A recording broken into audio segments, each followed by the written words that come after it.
नमस्ते।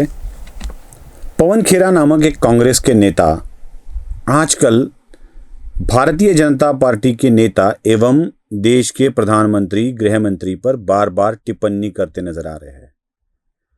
अब तक पवन खेरा ने जो आरोप लगाए हैं वो सारे आरोप बेबुनियाद निकल गए हैं। पवन खेरा जितने भी गलत आरोप लगाते हैं उन सारे आरोपों का खंडन होता है, कोई सबूत दे नहीं पाते और झूठ मूठ के सबूत बनाकर वो आरोप कर देते हैं।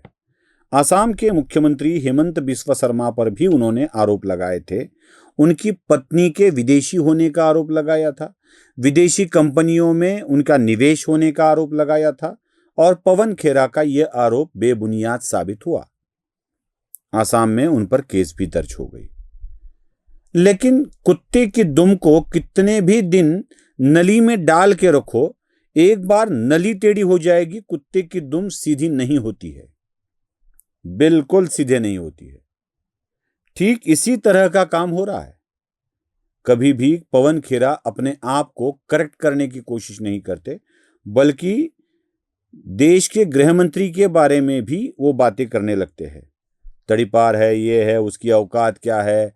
जरा पवन खेरा ने अब तक की सारी बातें मैं आपको दिखा देता हूं। ऐसा कायर गृह मंत्री, हमें तो शर्म आती है सोचकर कि वो अपने आप को लौह पुरुष से तुलना करता है। कहां सरदार पटेल, कहां ये बौना अमित शाह। क्या अमित शाह की इतनी औकात हो गई, हैसियत हो गई भगोड़े की कि सरदार पटेल को राष्ट्र विरोधी कह देगा और ये देश बर्दाश्त कर लेगा?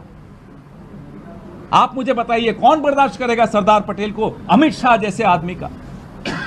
ये तो चलो गृह मंत्री बन गया है, औकात तो हम भी जानते हैं, आप भी जानते हो। गुजरात के किसी पत्रकार को बुला लो, वो बता देंगे इनकी असलियत।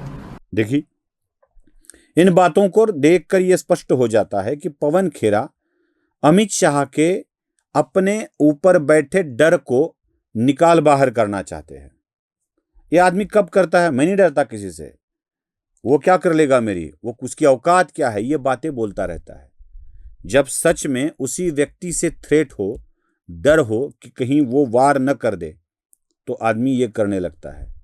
सच में अगर हर भौंकते कुत्ते पर हाथी नजर देने लगे तो हाथी की चाल ही कम हो जाएगी। हाथी चले अपनी चाल, ऐसे कहते हैं। हाथी चले बाजार, कुत्ते भौंके हजार। अगर सच में समझो हाथी को गुस्सा आ गया और सूंड को घुमा के दे मारा कुत्ते के ऊपर, तो कुत्ते का क्या हाल होगा?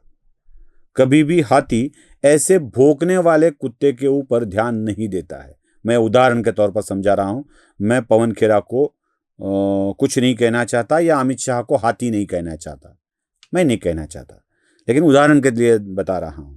अमित शाह पवन खेरा के इन बयानों को बिल्कुल नजरअंदाज कर देते हैं और पवन खेरा इन्हीं बयानों को बार बार करते रहते हैं।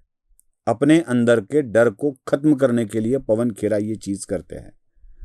दूसरों की औकात निकालने लगते हैं।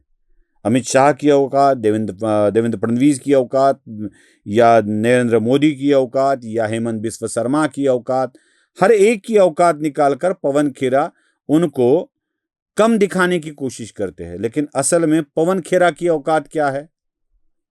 पवन खेरा की औकात यह है कि जब असम में विधानसभा चुनाव के वक्त पवन खेरा के खिलाफ असम पुलिस ने एफआईआर दर्ज कर लिया था, तो अपनी गिरफ्तारी से बचने के लिए वो भागे भागे तेलंगाना चले गए थे, क्योंकि तेलंगाना में कांग्रेस की सरकार थी, उन्हें बचा ली थी, इसलिए दौड़े भागे तेलंगाना चले गए थे। अपने विचारों की सरकार है, अपने आप को संभाल लेगी। कोर्ट ने रियाज सहूलियत दे दी, तब वापस आ गए। ये बात छोड़ दीजिए। जब सोनिया गांधी की बात आती है पवन खेरा को पहचानने की, तो पवन खेरा की पहचान सोनिया गांधी कैसे बताती है, देख लीजिए।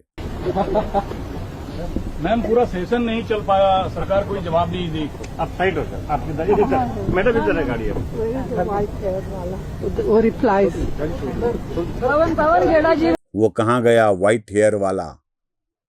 नाम तक याद नहीं है।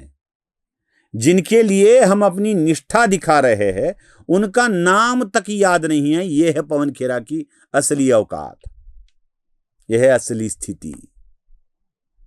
अपनी औकात का पता नहीं और चले दूसरों के ऊपर आरोप करने। पवन खेरा जी जरा खुद को संभालिए, पहले अपनी औकात ठीक कीजिए, बाद में दूसरों को देखिए। नमस्ते।